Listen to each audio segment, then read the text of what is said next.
Assalamualaikum warahmatullahi wabarakatuh. Perkenalkan kami dari kelompok 12. Nama saya Tantri Eka Wardani, NIM 18 032110003036.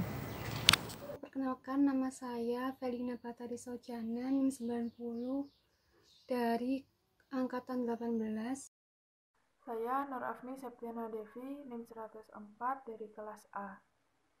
Perkenalkan, nama saya Silviana Dewi, NIM 19032110053.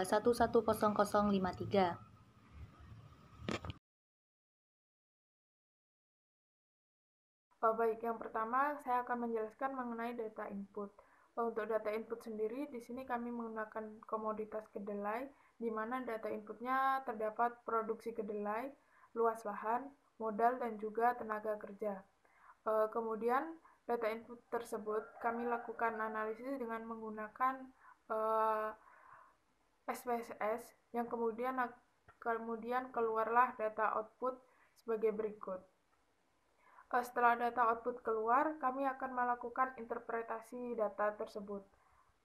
Yang pertama yaitu ada p-plot regression atau uji normalitas.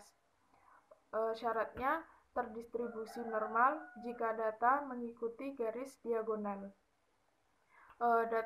Data terdistribusi normal karena sebaran data pada p-plot mengikuti arah garis diagonal. Kemudian yang kedua ada tabel koefisien uji multikolinearitas. Syaratnya jika nilai toleransi lebih besar 0,100 dan nilai VIF kurang dari 10,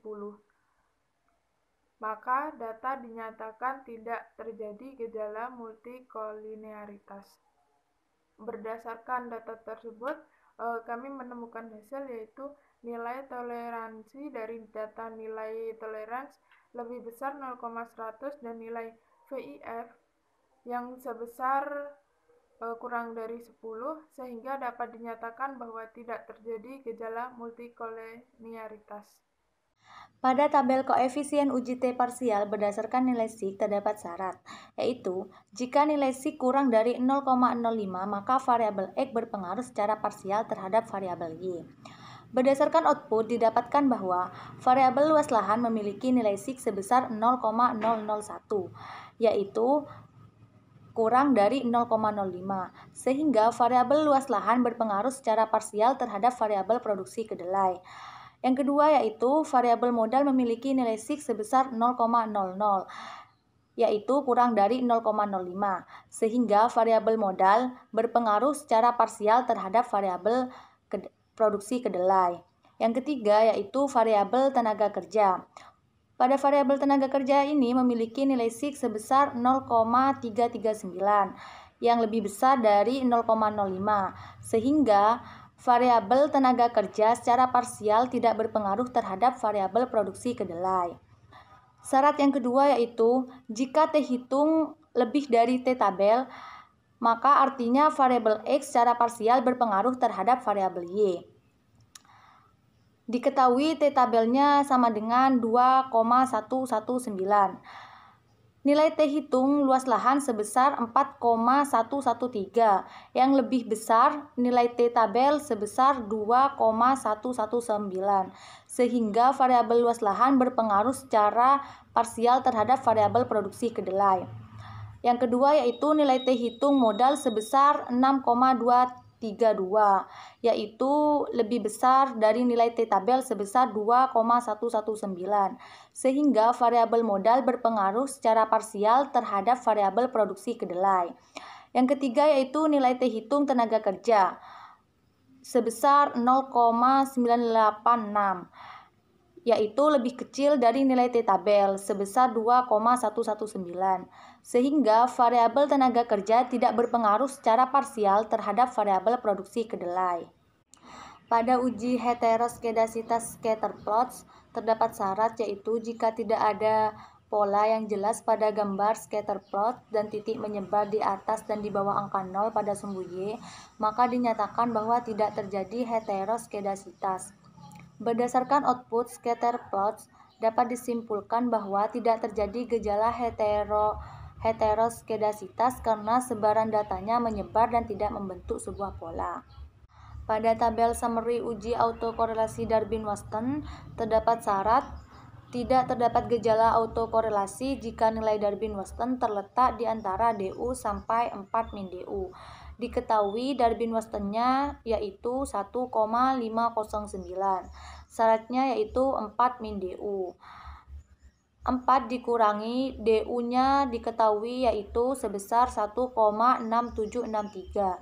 Sehingga 4 dikurangi 1,6763 mendapatkan hasil 2,3237. Dari hasil tersebut dapat disimpulkan bahwa tidak terdapat gejala autokorelasi karena nilai Darwin-Watson berada di antara DU sampai 4 min DU, yaitu sebesar 1,509.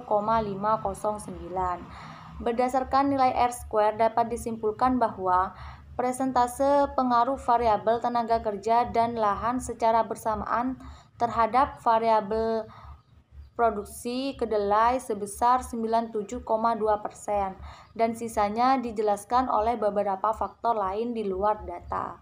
Selanjutnya saya akan menjelaskan tentang ANOVA uji F simultan berdasarkan nilai SIG. Yang pertama syaratnya adalah jika nilai SIG kurang dari 0,05 maka variabel X secara simultan berpengaruh terhadap variabel Y. Nah, berdasarkan output nilai SIG sebesar 0,000 kurang dari 0,05 sehingga dapat disimpulkan bahwa secara simultan variabel luas lahan, modal dan tenaga kerja berpengaruh terhadap produksi kedelai. Syarat yang kedua, jika nilai F hitung lebih besar dari F tabel maka variabel X secara simultan berpengaruh terhadap variabel Y. Nah, yang ANOVA uji F simultan berdasarkan nilai F tabel. F tabelnya diketahui 3,20. Berdasarkan output dapat disimpulkan bahwa nilai F hitung sebesar 185,397 lebih besar dari F tabel sebesar 3,20. Sehingga secara simultan variabel luas lahan, modal dan tenaga kerja berpengaruh terhadap produksi kedelai. Selanjutnya uji linearitas. Yang pertama, variabel Ln produksi terhadap Ln luas lahan memiliki nilai include 20 dengan persentase 100% dan nilai kesalahan sebesar 0%. Yang kedua, variabel Ln produksi terhadap Ln modal memiliki nilai include 20 dengan persentase 100% dan nilai kesalahan sebesar 0%. Yang ketiga, variabel Ln produksi terhadap Ln tenaga kerja memiliki nilai include 20 dengan persentase 100% dan nilai kesalahan sebesar 0%. Selanjutnya, berdasarkan tabel luas produksi dengan luas lahan memiliki nilai linearity sebesar 0,00 kurang dari 0,05 sehingga disimpulkan bahwa hasil regresinya dinyatakan linear. Nah, yang kedua, berdasarkan tabel luas produksi dengan tenaga kerja memiliki nilai linearity sebesar 0,00 kurang dari 0,05 sehingga disimpulkan bahwa hasil regresinya dinyatakan linear. Baik, di sini saya akan menjelaskan mengenai model rumus fungsi produksi Cobb-Douglas. Di sini kami menggunakan dua media untuk pengolahan datanya, yaitu dengan Excel dan SPSS. Pada media Excel didapat hasil bahwa A sama dengan intercept sebesar 0,296. Luas lahan didapat hasil sebesar 1,17. Modal sebesar 3,18 dan tenaga kerja sebesar 1,11. Jadi dari hasil yang didapat dimasukkan ke dalam rumus Q sama dengan 0,29 luas lahan dikali 1,17 modal dikali 3,18 tenaga kerja dikali 1,11. Dari rumus tersebut didapat hasil bahwa EP sama dengan 1,17 ditambah 3,18 ditambah 1,11 didapat hasil 5,46. Jadi dari perhitungan di atas didapat hasil bahwa penjumlahan luas lahan, modal dan tenaga kerja lebih besar dari 1. Artinya fungsi produksi dalam kasus ini termasuk ke dalam increasing return to scale. Untuk yang selanjutnya, fungsi Cobb-Douglas dengan SPSS. Dalam kasus ini menggunakan cara lain, yaitu fungsi Q yang tadi dijadikan persamaan seperti berikut.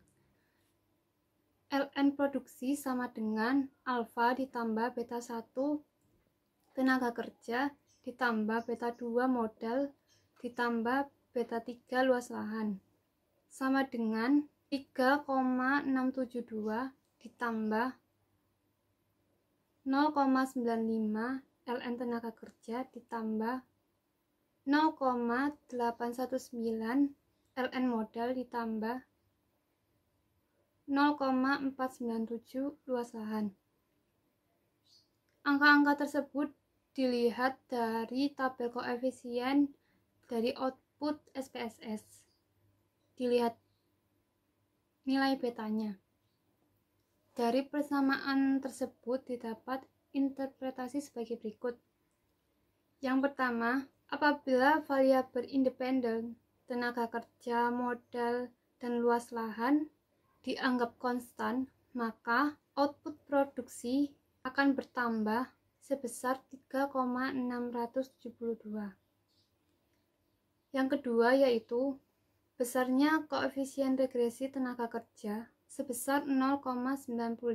Artinya, jika jumlah tenaga kerja naik 1%, maka jumlah output produksi akan naik sebesar 0,95%. Yang ketiga yaitu besarnya koefisien regresi modal, yaitu sebesar 0,819. Artinya, jika jumlah modal naik 1%, maka jumlah output produksi akan naik sebesar 0,819%.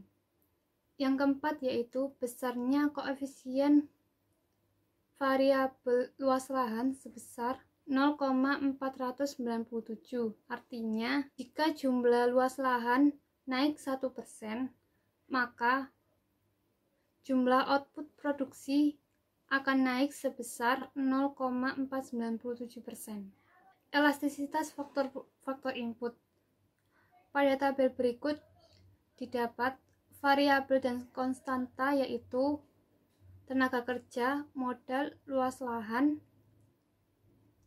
konstanta, adjust R², dan F hitung. Nilai parameter atau koefisien tenaga kerja sebesar 0,95, modal sebesar 0,819, luas lahan sebesar 0,497, konstanta sebesar 3,627, adjust R² sebesar 0,967, dan F hitung sebesar 185,397, dengan T hitung 0,986, 6,232, 4,113.